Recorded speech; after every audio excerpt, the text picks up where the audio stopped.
Assalamualaikum warahmatullahi wabarakatuh. Selamat siang. Perkenalkan, nama saya Riko Valerian Beslami, biasa panggil Riko, asal dari Lahat dengan NIM 21050 125 140 221. Di sini saya mendapat kode 7 yaitu tegangan permukaan.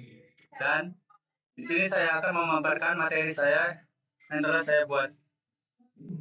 Dari judul ini ada tegangan permukaan. Untuk definisinya, yaitu tegangan atau stres adalah besarnya gaya yang bekerja pada setiap satuan luas penampang suatu benda akibat adanya beban dari luar.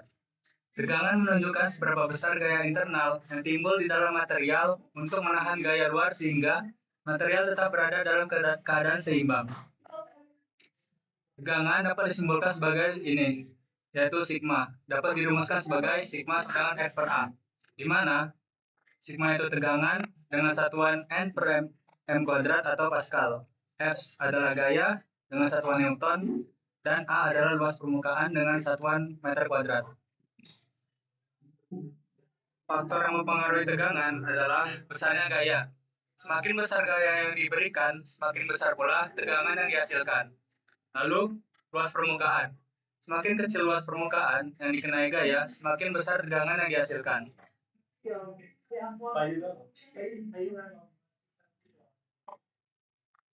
Next.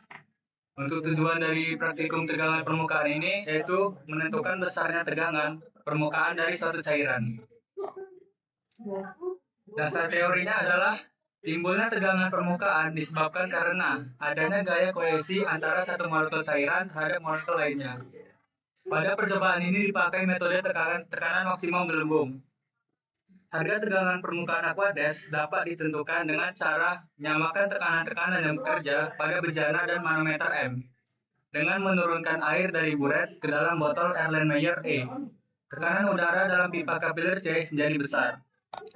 Lalu, jika pada ujung pipa kapiler terjadi gelembung udara dengan jari-jari R, maka pada permukaan gelembung ini bekerja tekanan-tekanan dari atas sama dengan V, dan dari bawah yang terdiri dari tekanan hidrostatik atau Rho2GH2, tekanan udara PB, dan tekanan permukaan. Dalam keadaan setimbang, tekanan P adalah sama dengan tekanan di titik N dan pada manometer M, yaitu tekanan hidrostatik Rho1GH1 dan tekanan udara atau PA. Untuk alat dan bahan dari praktikum tegangan permukaan ini yaitu 1. Buret, gelas beker, pipa kapiler, manometer, Erlenmeyer, dan sabun. Untuk langkah kerjanya yaitu yang pertama, buat permukaan cairan di dalam pipa manometer M sama tinggi. 2. Pipa kapiler C dicelupkan sedalam H di dalam gelas beker B. 3. Teteskan air dari buret ke tabung Erlenmeyer E. Cairan dalam salah satu kaki manometer akan naik. Yang keempat, amati pada manometer. Tekanan maksimum tercapai ditandai dengan pecahnya gelembung udara yang keluar dari pipa kapiler dan permukaan cairan manometer turun lagi. Dan yang kelima, ukur selisih permukaan tertinggi dalam manometer. Lalu, tentukan rapat cairan dalam manometer dan gelas piala. Dan yang terakhir, ukur jari-jari pipa kapiler dan hitung tegangan permukaan untuk Aquades dan air sabun. Untuk data-data yang diukur pada praktikum ini yaitu panjang awal benda atau L0, lalu diameter benda, luas penampang atau A, gaya maksimum F, pertambahan panjang delta L, tegangan sigma, dan regangan epsilon.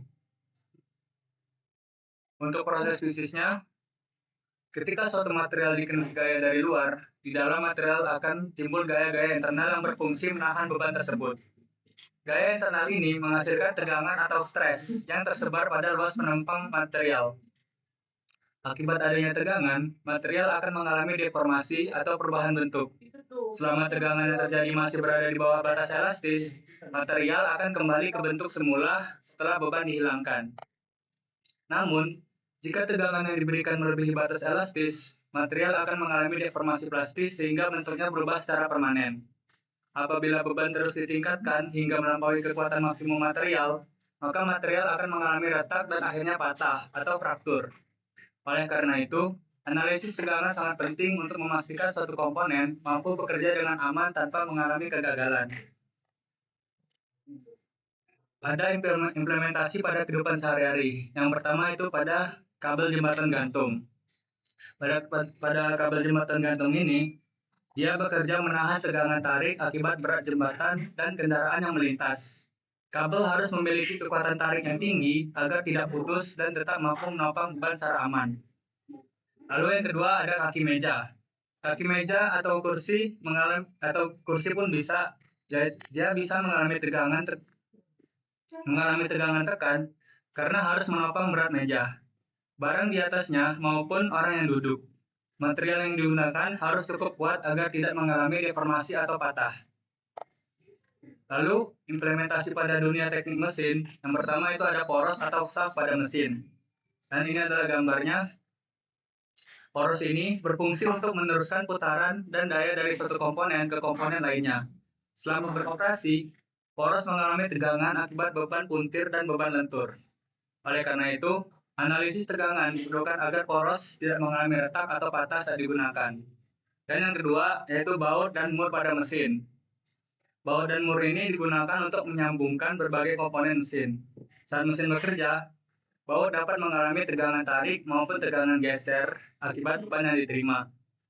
Pemilihan ukuran dan material baut yang tepat sangat penting untuk mencegah kegagalan sambungan dan menjaga keamanan mesin.